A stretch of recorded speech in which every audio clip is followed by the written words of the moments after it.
I am the only one in the airport right now.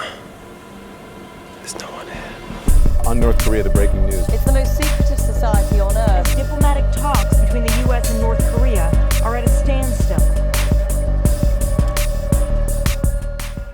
Good morning. It's 6 a.m. and I'm in Pyongyang right now. And I'm just about to fly from Pyongyang to Beijing on the world's worst airline. The world's only one-star airline.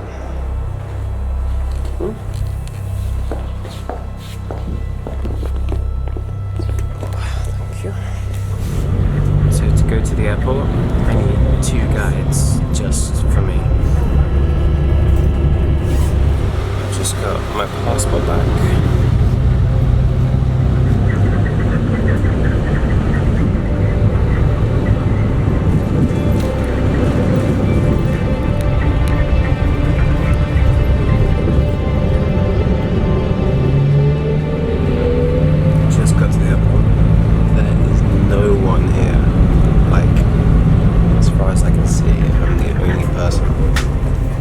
Yeah, there's no one here.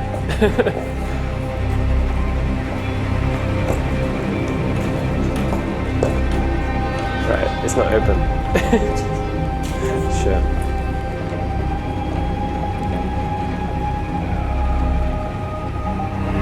It's actually hilarious. We just tried the doors to get in and it's closed. I think it's the first time I've come to an airport and it's been closed. Okay, the other doors are open.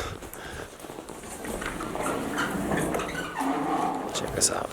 I am the only one in the airport right now. There's no one here. I can whisper and you can hear me.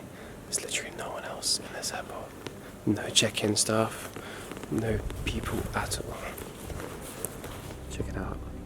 This is the only time I've been to an airport with absolutely no one in it.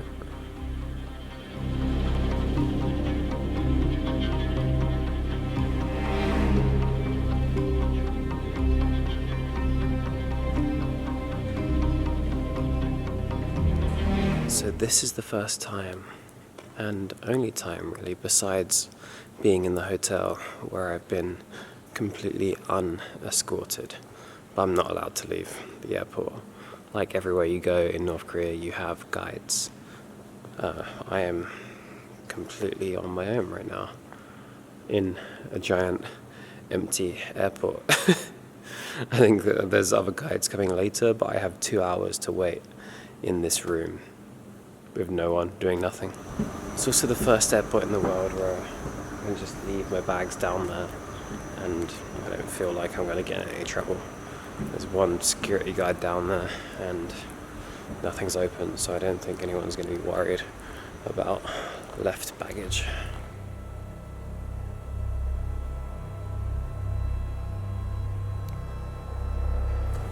It's kind of spooky, like something from Zombieland.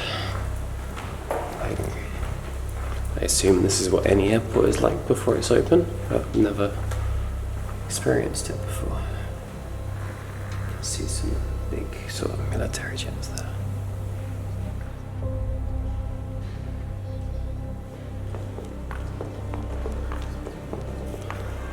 It's about an hour later now and people have started to arrive, so time to check in and go through to airside.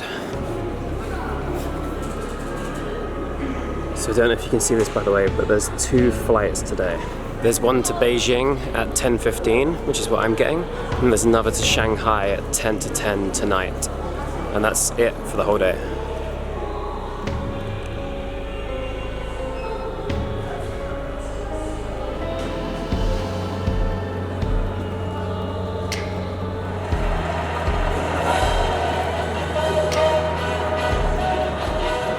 You know what, that was really easy.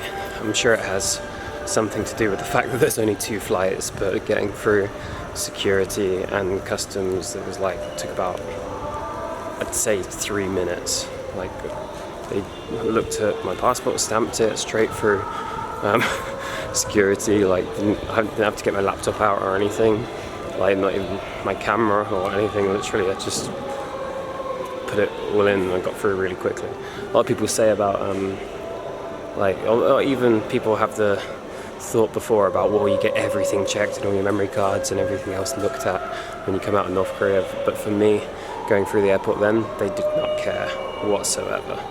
I went straight through, and now I'm on the other side. I'm in airside now for the next hour.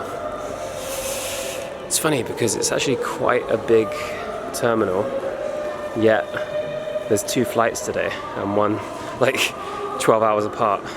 Okay, waiting for the flight now. Got myself a coffee. This is my Air Koryo ticket, fairly standard.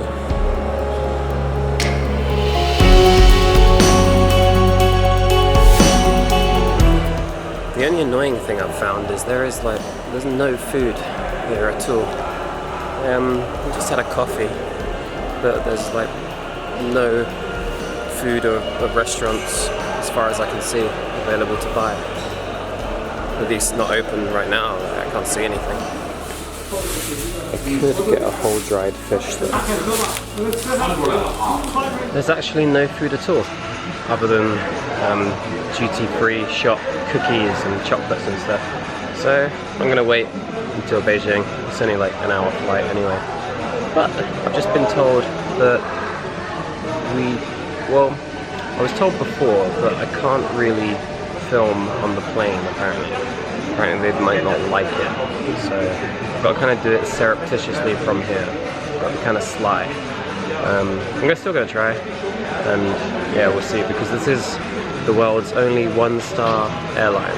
It's the world's worst airline, pretty much, so I have to try and film some of it.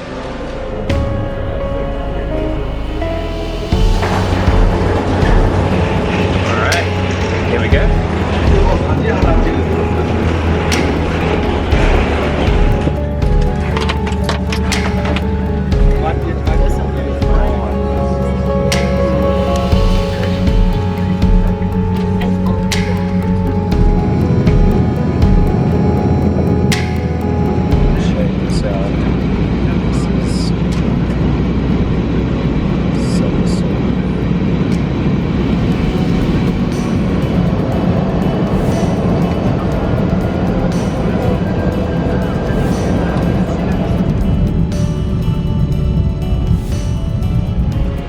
That was actually quite alright.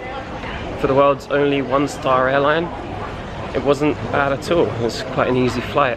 Got a little bit of food as well. They call it the mystery meat burger, but I've been told it's actually pork. Yeah, that's fine. I've had worse flights on Ryanair and Wizz Air. It was honestly no big deal. And there's a reason, but I'm back in Beijing now. There's a reason that I had to fly and everyone else got the train back, which I'm going to tell you in a sec. And I'm back in Beijing, and I'm staying at a hostel just up here. What a crazy few days. I kind of decided on a bit of a whim to go to North Korea. It's because I was coming to China already for the Great Wall Marathon. I just added this on afterwards. And yeah, I mean, I said my real first impressions in the video. I did a couple videos back, the first impressions of North Korea. But I just want to reiterate that I thought before, just having spent a couple of days there, that I'd be a lot more restricted in what I could film and take photos of, and what I could say to the camera as well. And I wasn't checked at all going out for memory cards or camera or anything, phone. They weren't interested, so I easily could have said absolutely whatever I wanted. And as it was, I didn't really hold back that much anyway. I sort of just filmed everything except for military and construction, which you can't, and didn't say anything bad about Kim Jong-un or the supreme leaders, because again, that would be bad. But besides that, it was all easily filmable. And I don't want to say that that's the best advice. Go and film whatever you want. Obviously do your own research, ask your guides, check what they suggest. But for me, it felt like I was able to give my opinion on most things, and we were having conversations about most things as well, quite openly, and able to ask questions about the country quite openly as well. Right, anyway, that's just me collecting my thoughts, but I want to say why I had to get the flight in this video. Because I was meant to, with Young Pioneers, the company I went with, go across via the land border in the train and return by the train. And obviously I got the train on the way in, if you saw that video, but I couldn't get the train on the way out because I only had a single entry China visa. They did say beforehand to get the double entry China visa, and I applied for that, but unfortunately China didn't give it to me. They only gave me a single entry one. So what this meant is I couldn't cross back using the train because they don't do transit visas on the land border. What China do, however, is a 144-hour transit visa, if you're from the UK like me, which you can get if you fly into Beijing. So I had to fly from Pyongyang back into Beijing and get a 144-hour visa that way. It did mean it was quite expensive because that was the last seat available on that flight, and it was a €400 flight in the end, which was, yeah, that hurt, but it was the only way that I had the chance to see North Korea this time around. And that's just about it. Let me know in the comments what you thought about this series. Let me know if you have more questions about traveling to North Korea, and honestly, if you have any questions, then put them below, and I'm going to try and do a follow-up video to this, answering all the questions that have come up in the comments and what the general reaction has been to the past few videos. But for now, I just want to say I hope you enjoyed this, and I hope you took the whole series with a pinch of salt. It was never a political commentary on North Korea. It was never really whether you should travel to it. It was more just what if you did, and trying to show you a place that most people don't see or think of going to, and just showing you my personal experience of being there for a few days. It was only a few days. I kind of wish it was longer, but I only had a few days spare this time around, and so at least I got to see it a little bit. But I think if you did go for a longer trip, then obviously you'd get to see a lot more of the country, because I only saw Pyongyang, the capital city. Right, that's it for now. A bit of a ramble at the end of that, but I hope that all makes sense. Thank you for watching, and see you again in the next video. And I could try to, but I